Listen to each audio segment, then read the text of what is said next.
তোবা নিজের মতো করে হেঁটে বাসায় ফিরছিল। রাস্তাটা কিছুটা গলি টাইপের। রাস্তার এক মাথায় একটি পরিত্যক্ত দোকান আছে। দোকানটা অনেক দিন ধরেই বন্ধ পড়ে আছে। হঠাৎ তোবা খেয়াল করে সেই দোকানের সামনে কয়েকটা ছেলে দাঁড়ানো আছে। তোবা ভয় পেয়ে যায়। এতদিন ধরে এই এলাকায় থাকছে তারা, তবে এখানে কখনো ছেলেপেলেকে দেখেনি সে। আজই প্রথম এমন ঘটল। তোবা ভয় পেয়ে থমকে দাঁড়িয়ে পড়ে। ছেলেগুলোকে মোটেও ভদ্রগোছের লাগছে না। হাতে সিগারেট, দেখতেও কেমন পাটকাঠির মতো। চেহারা দেখে মনে হচ্ছে সিগারেটের পাশাপাশি আরো কোনো বদ অভ্যেস থাকতে পারে। এলাকাতেও নতুন বোধ হয়। এখন এদের সামনে দিয়ে যাওয়ার কোনো সাহস পাচ্ছে না তোবা। ভয়ে তার পাও যেন থমকে গেছে। একবার মনে হচ্ছে সামনে দিয়ে চলে যাক, কিছুই হবে না। তবে ছেলেগুলোকে দেখে আবার আগাতে সাহস পাচ্ছে না। বারবার ভাবছি কেউ একজন চলে আসুক এখানে, যার পাশাপাশি হেঁটেও হলেও সে বাসায় পৌঁছে যেতে পারবে। আজই যে এমন বিপদে পড়বে তাকে সে জানতো নাকি? এজন্যই বোধহয় মায়েদের সব কথা শুনতে হয়, নয়তো এভাবেই পদে পদে বিপদের সম্মুখীন হতে হয়। এক্সকিউজ মি, এভাবে এখানে দাঁড়িয়ে উকিঝুঁকি পাচ্ছেন কেন? দেখি তো কি দেখছেন এখানে দাঁড়িয়ে। নিজের পাশে কোনো ছেলে কণ্ঠস্বর শুনে তোবা চমকে লাফিয়ে ওঠে। তাকিয়ে দেখে সে যে বিল্ডিং এর সামনে দাঁড়িয়েছিল সেই বিল্ডিং হতেই ছেলেটা বেরিয়ে এসেছে। দেখতে উজ্জ্বল শ্যামলা গায়ের রং, মাঝামাঝি ধরনের চুলগুলো কোকড়ানো টাইপের। ছেলেটা এসেই তার পাশে দাঁড়িয়ে তার মতো করে উকি দিয়ে সামনে তাকায়। এতক্ষণ মুখে একটা স্বাভাবিক হাসি থাকলেও এখন মুখ কেমন শক্ত করে তাকিয়ে আছে।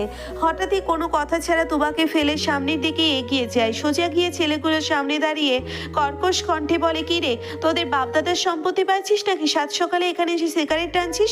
বাসা নেই তোদের? বাপে বাসায় থাকতে দেয় না? তোকে কেন বলবো? আমাদের শখ হয়েছে তাই এইখানে দাঁড়িয়েছি, তাতে তোর কি কালাচান? সাথে সাথেই মাত্র উত্তর দেওয়া ছেলেটার গালে একটা থাপ্পড় পড়ে। ছেলেটার রাগে গালে হাত দিয়ে তাকাতেই অন্য গালে আর একটা থাপ্পড় পড়ে। এবার ছেলেটা যেন কোনো রিয়াকশন দেওয়াই ভুলে যায়। আমাদের বাসার সামনে দাঁড়িয়ে আবার আমাকে এই কথা শোনাচ্ছিস? দেখলেই তো এই কালাচানের কি সমস্যা? সর যা এখান থেকে। এরপর থেকে এই রাস্তায় তোদের দেখলেই খবর আছে বলে দিলাম। পরপর দুটো থাপ্পড় খেয়ে ছেলেগুলো তাড়াতাড়ি করে সেখান থেকে চলে যায়। যাওয়ার আগে অবশ্য গাল থেকে হাতটা নামিয়েছিল। তখনই তোবা খেয়াল করে ছেলেটার দুগালে যেন আঙ্গুলের ছাপ পড়ে গেছে। লোকটা নিশ্চয়ই শরীরের জোরে থাপ্পড়টা দিয়েছে। হঠাৎ লোকটিকে উল্টে ফিরে এদিকে আসতে দিকে তোবা আনমনেই নিজের গালে হাত দিতে বসে। এমন একটা থাপ্পড় নিজে খেলে হয়তো তার মাটির দাঁতও নড়ে যেত। ছেলেটা তোবার কাছে এসে বলে, তাড়িয়ে দিয়েছি ওদের, আর ডিস্টার্ব করবে না তোমাকে, নিশ্চিন্তে বাসায় যাও। কিন্তু ওরা তো আমাকে আগেও ডিস্টার্ব করেনি। লোকটা অবাক হয়ে বলে, কি তাহলে শুধু শুধু আমি ছেলেটাকে এভাবে মারলাম?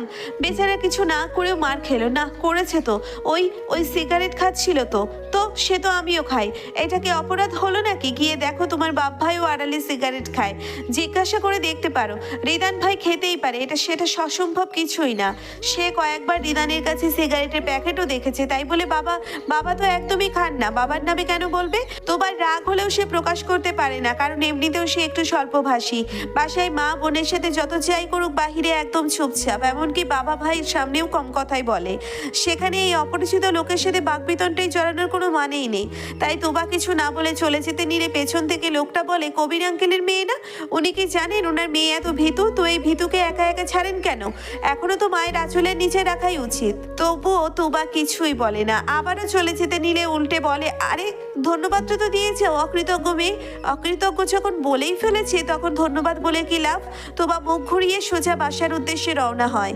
এখান থেকে কয়েক বাসা দূরত্বেই তাদের বাসায়। যেতে যেতে ভাবতে থাকে লোকটা তার বাবাকে চিনল কিভাবে, আর এটাই বা জানলো কিভাবে সেই কবির সাহেবের মেয়ে? অনেকদিন ধরেই তো বাবার সাথে তার কোথাও যাওয়া হয়নি, শুধু গত মাসে একবার বেরিয়েছিল বাবার সাথে। রাস্তার পাশের দোকান থেকে বাবা কি যেন কিনে নিয়েছিল, সেই সবই বাসায় নিয়ে যেতে সে এসেছিল। তখনই কি দেখেছে নাকি সারোয়ার সেদিন রিদার খবর পেয়ে তার পোশাক পরে সেভাবেই বাসায় চলে এসেছিল। তখন রিদা ঘুমে থাকায় সারোয়ারকে পোশাক পরিহিত অবস্থায় দেখেনি। সারোয়ার আবার গুছিয়ে ব্যাগে রেখে দিয়েছিল। এখন চলে যাওয়ার মুহূর্তে সারোয়ারকে পোশাক পরা অবস্থায় দেখে অবাক হয়। সেদিন তার বিপদে যখন সে সারোয়ারের সাথে তার ফ্ল্যাটে গিয়ে থাকলো তখন তো সে সারোয়ারকে তেমন পছন্দ করতো না, তাই ততটা গভীরভাবে পর্যবেক্ষণও করেনি। তবে আজ পোশাক পরা অবস্থায় দেখে সে মুগ্ধ হয়ে তাকিয়ে থাকে। অসম্ভব সুন্দর লাগছে সারোয়ারকে। সারোয়ার সারোয়ার তখন মাত্র প্যান্ট পরে শার্টটাও গায়ে জড়িয়েছে, তবে এখনো বোতামগুলো লাগায়নি। হৃদাকে তার দিকে তাকিয়ে থাকতে দেখে হঠাৎই হৃদার কাছে এগিয়ে যায়। হৃদা তখন বিছানায় হেলান দিয়ে বসে তার দিকেই তাকিয়েছিল, দেখে মনে হচ্ছে কোনো ঘোরের মধ্যে পড়ে গেছে, হোশ নেই তার। সারোয়ার হৃদার পাশে বসে তুড়ি বাজাতেই হৃদা চমকে ওঠে। সারোয়ারকে কাছে বসে থাকতে দেখে অবাক হয়। সারোয়ার তখন হৃদার দিকে আরো কিছুটা এগিয়ে এসে তার দুপাশে হাত টান টান করে রেখে বলে, নাও শার্টের বোতামগুলো লাগিয়ে দাও। আমি? আর কেউ আছে নাকি এখানে? তুমি থাকতে অন্য কেউ থাকলেও আমি বলতাম না। হৃদা একটু লজ্জা পেয়ে হাত উঁচিয়ে সারোয়ারের শার্টের বোতামগুলো লাগিয়ে দিতে থাকে। ততক্ষণ সময় সারোয়ার এক দৃষ্টিতে হৃদার মুখমণ্ডলের দিকে তাকিয়ে থাকে। হৃদার গোলাপি ঠোঁটগুলো মৃদু কাঁপছে, বোতাম লাগানো হাত দুটোও কাঁপছে। সেদিকে তাকিয়ে থাকতে থাকতে সারোয়ারের একটু ঘোর লেগে যায়।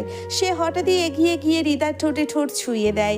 বোতামে থাকা হৃদার হাত দুটোও থেমে যায়, তার চোখ দিয়ে পানি গড়িয়ে পড়ে। সারোয়ার কিছুক্ষণ পরে তাকে ছেড়ে তার চোখের পানি মুছিয়ে দিয়ে বলে, আমাকে কি যেতে দিতে চাও না, নাকি এভাবে চোখের পানি দিয়ে আটকে রাখতে চাচ্ছ?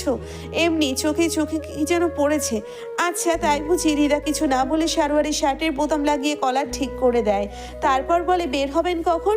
বাসায় আম্মুর সাথে কথা বলেছেন? ইরিন ইমনের সাথে কথা হয়েছে? সকালে তো হলোই, তাছাড়া গতকাল তো দেখাও করে এসেছি। যাওয়ার আগে আরেকবার ফোন করবো নি? আচ্ছা আমি তো আসতে পারছি না, আম্মুকে ডাকছি, খেয়ে নিন আপনি। তোমার হাত ঠিক হয়েছে তো? নাড়াতে আর কোনো অসুবিধে হয়? হাত ভালো হয়ে গেছে, আর সমস্যা নেই। কিছুদিন পর শুনবেন পাও ঠিক হয়ে গেছে। তাই যেন হয়, ভালো মতো খাওয়া দাওয়া করবে। পরের বার এসে যেন কোনো শরীর না দেখতে হয়, পরের বার এসে যেন এমন শরীর না দেখতে হয়। একটু খাও ভালো মতো, জড়িয়ে ধরেও তো শান্তি পায় না। বিয়ের আগে দেখেননি কেন? এখন এসব বলতে আসে খবর আছে। এই যে পেয়েছে একটা অজুহাত। এখন তোমায় যেভাবে গভীরভাবে পর্যবেক্ষণ করে বিয়ের আগে এসব করলে তুমি মানতে পারতে? এমনিও কিছু না করে অসভ্যের ট্যাগ পেয়ে গেছি, কিছু করলে তো রেহাই ছিল না। সত্যিই আপনি অসভ্য, এখনো আপনার নজর ভালো না। এখন আর ভালো করতেও চাই না, তোমার সামনে এভাবেই থাকতে যে অসভ্য লোক তোমারই। সারোয়ার গিয়ে খাওয়া দাওয়া সেরে আসে। হৃদাও একটু আগেই খেয়ে উঠেছে। সারোয়ার এসে তার পাশে বসে, তারপর আলতো করে গালে হাত রেখে বলে, চলে যাচ্ছি, তবে ভাগ্য সহায় থাকলে আবারও আমাদের দেখা হবে, একটা সুখের সংসার হবে। আমি আসবো তোমার সকল অপূর্ণ স্বপ্নগুলো পূরণ করতে, একটা ছোট্ট ভালোবাসায় ভরা সংসার করতে। ততদিন আমার জন্য অপেক্ষা করো। আর যদি কখনোই সেই সুযোগ না আসে তবে আমায় ভুলে যেও না। তোমার হৃদয়ের একটা কোণে হলেও আমাকে রেখে দিও, কারণ তোমার হৃদয়ের সেই ছোট্ট অংশটা শুধু আমারই অধিকার। হৃদা সারোয়ারের হাতের উপর হাত রেখে বলে, এভাবে বলছেন কেন? কি হবে আপনার? কত কিছুই তো হয়ে যেতে পারে। আমাদের কি কোনো নিশ্চয়তা আছে নাকি? আপনি এভাবে বলবেন না প্লিজ, আমার ভালো লাগে না এসব শুনতে। ঠিক আছে বললাম না, তুমি ভালো মতো থেকো, নিজের খেয়াল রেখো। আর আপনি সময় মতো আমার ফোন ধরবেন। এমন অনেক দিনই আপনি আমার ফোন রিসিভ করেননি, আমার ভয় লাগে তো। পরে তো কল ব্যাক করেছি, তাতে কি? সময় মতো না ধরে তো যতটুকু টেনশন দেওয়ার দিয়েছি। সারোয়ার মুচকি হেসে বলে, আমার অবর্তমানে ভালোই বড় হয়ে গেছো তুমি।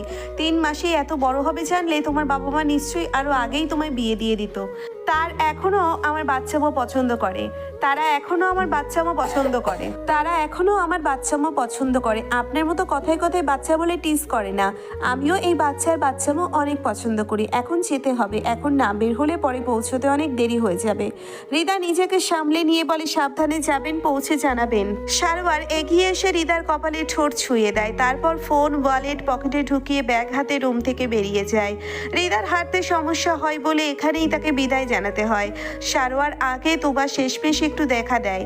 দুলাভাইকে বিদায় দিয়ে এসে সোজা হৃদার কাছে আসে। আজকে সকালে তার সাথে যা ঘটলো তা তো হৃদাকে জানাতে হবে। মাকে এখনো বলেনি কিছুই, আগে হৃদার সাথে কথা বলতে হবে। সে রুমে গিয়ে দেখে হৃদা কাঁথা মুড়ি দিয়ে শুয়ে পড়েছে। তুবা একটা বড় করে শ্বাস ফেলে হৃদার কাছে যায়, তারপর মুখ ভেঙচি দিয়ে বলে, আসলে আমার জামাই পাগল বোনটা, যে কিনা কয়েক মাস আগেও পছন্দ হয় নাই বলে কত কাহিনী করলো, সে এখন জামাই চলে যাওয়ায় কান্না করছে। ঢং কত। হৃদা কাঁথা থেকে মাথা তুলে বলে, সর শাকচুন্নি, তোকে এখন রুমে দেখলেই পিটাবো আমি। কেমনে পিটাবি?